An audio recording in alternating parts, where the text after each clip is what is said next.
Welcome back sa aming YouTube channel. By the way, I'm Ram at makakasama ko po si Mama. Hello po! Si Rose. Hello! For today's video, ang gagawin po namin ay Mag-haul po ako ng mga gagamitin po namin para sa sisimula naming small food online business. So, abangan nyo yan mga ka-good vibes. Magta-try na po tayong gumawa ng iba't ibang mga tulad ng puto, kutsinta, pichi-pichi, pancake. So, mag-start kami ng small food business.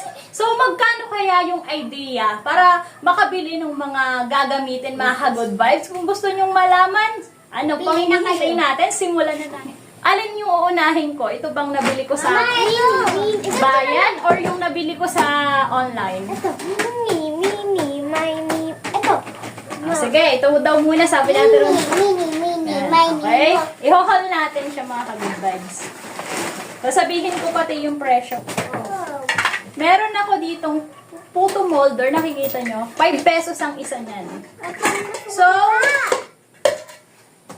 bali lahat to ay 40 pieces. 40 pieces. Color green yung napili ko. Bali 40 pieces. Nagkakahalaga to ng 200 pesos po ito lahat mga ka-good vibes. Yan, puto molder. At ang size pala nito mga ka-good vibes ay medium. So ito, sinabay ko lang to. Ito rin may sinabay ako, electric tape. Measuring cup. So ito next. Measuring cup. Bumili rin ako mga ka-good vibes ng measuring cup. Ayan. Andito na lahat ng sukat niya. Ang presyo nito mga ka-good vibes ay 60 pesos. Yan, 60 pesos. At mga ka-good vibes, bumili rin ako ng paghahaluan ko ng mixture. Yan. May kasama na siyang takip. Yun ang maganda sa kanya. No? May kasama na siyang takip. Ito ay nagkakahalaga lang ng 99 pesos. Yan. Nabili ko lang ito sa bayan mga ka-good vibes. Yan. Nagbibilang pa yung dalawa. 22, Baka magagaling kayong magbilang ah. Ang husay ah. 36, 37, 38, 39, 40! Yan. Bali 40 pieces po itong puto molder. Isunod na natin tong na-order ko from Shopee. Yan, na-order ko siya from Shopee. Taas. Yan. Wow. Mixer. Mixer. Alam niyo ba mga ka-good vibes, ano lang to? 155 pesos. Meron ka ng mixer. Ang brand niya ay Migas. Migas ang brand niya. At ang bilis niya ay 1 to 7 ang bilis niya. Ano, ito yung para mas mapabilis yung paghalo natin ng mixture. Meringue. Yan, pwede tayong makagawa ng meringue, Meringue. makagawa ng mga makapag-bake tayo. So, mas mapapabilis. Kailangan natin ito. Ito, pakita natin. May plancha. Bakit naging plancha? Dito plancha. Ano yan? Yan. So, mga ka-good vibes, may kasama siyang 3 blade. Pakita natin. Ito yung pipindutin mo. May 3 kasama. Blade. Baka mami pa ako. Ayan. Ay, hindi lang pala 3. 4. O, yan. Ayan yung kasama niyang blade. Bali, 4 pieces. Hindi yan plancha. O, ayan siya mga ka-good vibes. Ito. Ganito siya, ate. Ganito siya inilalagay. Dalawa? Dalawa. First time ko kasi magkaroon ng ganitong gamit. Pa sa baba. ayan.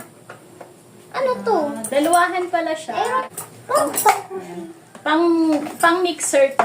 Para sa mga mixer na gagawin natin. So, ang mura lang, 155 pesos. Meron na kayong mixer. So, lagay natin yun. So, ang next natin, meron ako dito. Yan, naka-order din ako ng Betlo. disposable plastic gloves. 100 pieces. Mura lang siya mga ka-good vibes. 20 pesos. Sinabay ko na kasi isang shop yung in-orderan ko para makatipid tayo. Ano? Free shipping pala itong mga ka-good vibes. Free shipping. So, ang next natin, 28 cm 3 layer steamer. Ito siya. Ayan. So, buksan na natin. I-assemble natin. O, diba, makakapag-gawa na rin tayo dito ng mga puto. Uy, na ino. So, 3 layers yung mga ka-good vibes. Assemble natin. Ayan. Ito na siya. pala ako. Ito pala. Paano mo? Hindi ah. Lalagay natin sa dito. Next. Ano kasi hindi ko na. Ano, ito nga. Yan. 3-layer. O, meron na tayo. Ito, i-assemble pa natin. Papalagay ko na lang sa papa ni Roma. Tamo, tamo, Ito yung sa, ano yung sa wakay. Ano sa takip. Ano. Mas mapapabilis, ano? Para sa mga nagsisimula lang sa small business, mas maganda mag-start muna tayo sa mga affordable at mga murang mga kagamitan. Hindi naman po natin kailangan ng malaki agad na pera para makapagsimula sa business. Kung ano yung meron tayo, yun yung gamitin natin pang simula. Ano ginagawa niyo? Ito hindi po ito nilalaro kasi maaari siyang masira. Okay po? Ito! Pang isasaksak pa siya, okay? Matagal gumawa yung merengue. Oo, berang. Nakakagawa dito ng merang. So, ayun lang mga ka-good vibes. Ay, hindi ko pala nasabi yung presyo nito.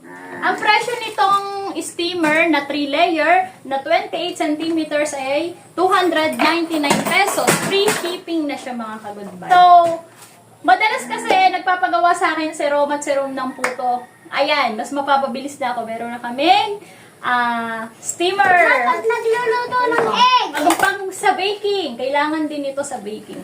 Pero kung yung budget nyo, kung ano lang yung meron kayo, pwede rin naman yung malo, yung pambate. Ano nga bang tawag doon? Mano? So, yan. Makakapagawa na ng mga homemade puto, homemade kutsinta, pichi-pichi, at marami pang iba. Makamura. Magkano lahat yan? Ilalagay ko dito sa screen. So, pwede na kayong makapagsimula ng small business nyo. Ayan lang mga ka-good vibes. Ito po yung aming video. Dito na